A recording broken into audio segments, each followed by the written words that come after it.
Baleshwar Shri polyclinic पक्षरु पालित है विश्व मधुमेह दिवस।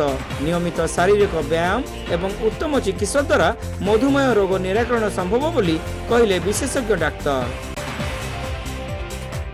बालेश्वर सहरर श्री पॉलिक्लिनिक पक्षरु विश्व मधुमेह दिवस पालित हो जाइछि। एही अवसर रे जनसाधारण मध्य सचेतनता सृष्टि करने पई सकाळे एक शोभायात्रा अनुष्ठित होइतिला। सहरर कॉलेज रोड स्थित श्री पॉलिक्लिनिक निकटरू एही शोभायात्रा बाहरी थिला। जिला मुख्य चिकित्सा अधिकारी डाक्टर प्रभात कुमार बेहेरा पताका देखाई एही शोभायात्रा को आनुष्ठानिक भाव उद्घाटन करने सहित सांप्रतिक समाज पई घातक साब्यस्त होइतिबा मधुमेह रोगर भयावहता एवं निराकरण संपर्क में आलोकपात करथिले।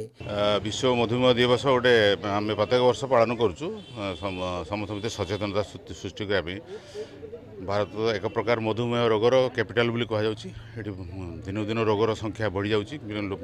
लोक जीवनशैली परिवर्तन निहाती आवश्यक नहले ये एक जीवनशैली जनित रोग से जनसचेतना सृष्टि करने आज ये जो पदयात्रा करा जाउछि ये गोटे विराट पदक्षेप नि जाइछि। प्रत्येक वर्ष डॉक्टर अमूल्य दास नेतृत्व हुए आटा समस्त वार्ता दि जाउछि से जीवनशैली परिवर्तन करंतु मध्यम प्रति सचेतन रहंतु। श्री पॉलिक्लिनिक मुख्य डाक्तर अमूल्य कुमार दास एथिरे उपस्थित रही नियमित शारीरिक व्यायाम एवं उत्तम चिकित्सा द्वारा मधुमेह रोगी संपूर्ण भल होई परिबो बोली सूचना देथिले।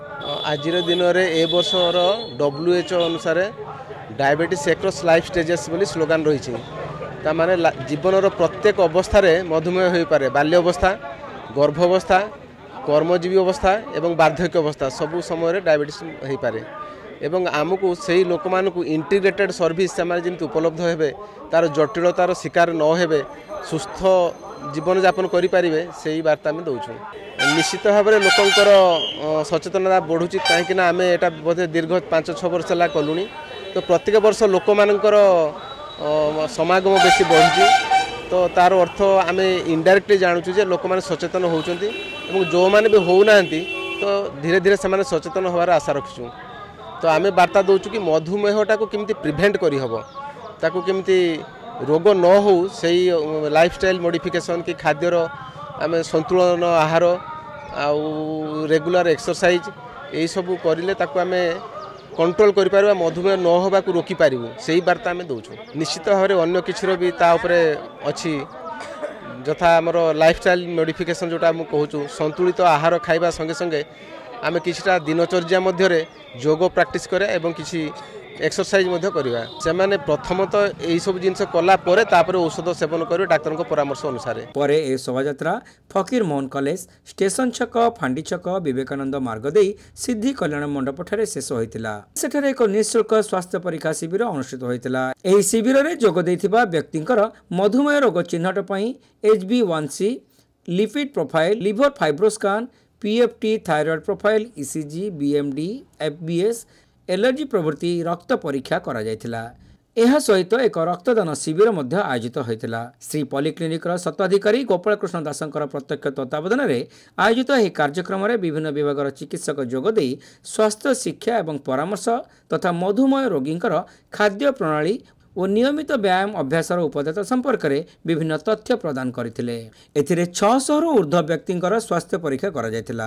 आज विश्व मधुमेह दिवस सारा पृथ्वी रे नवेम्बर 14 तारिख रे पालन करा होउची। एही अवसर रे हमर बालेश्वर श्री पॉलिक्लिनिक तरफ सिद्धि कल्याण मंडप ठारे एक मागणा स्वास्थ्य शिविर लोक मानक रोगी मानकर समस्त प्रकार परीक्षा निरीक्षा चिकित्सा सब संपूर्ण माने बिना मूल्य रे उपलब्ध करा जाउची एवं छोट प्रयास रखी आम प्रत्येक वर्ष आगे चलचु।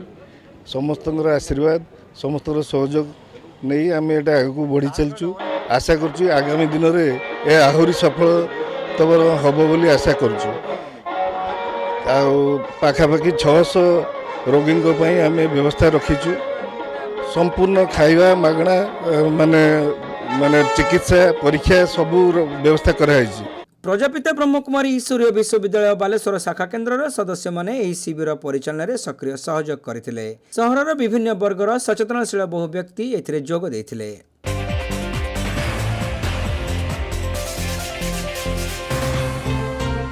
Saint John college of nursing and paramedicals रे एडमिशन चली बैचलर ऑफ फिजियोथेरापी बा बीपीडी कोर्स पई जोगाजोग करंतु saint John college of nursing and paramedicals mission compound Baleshwar.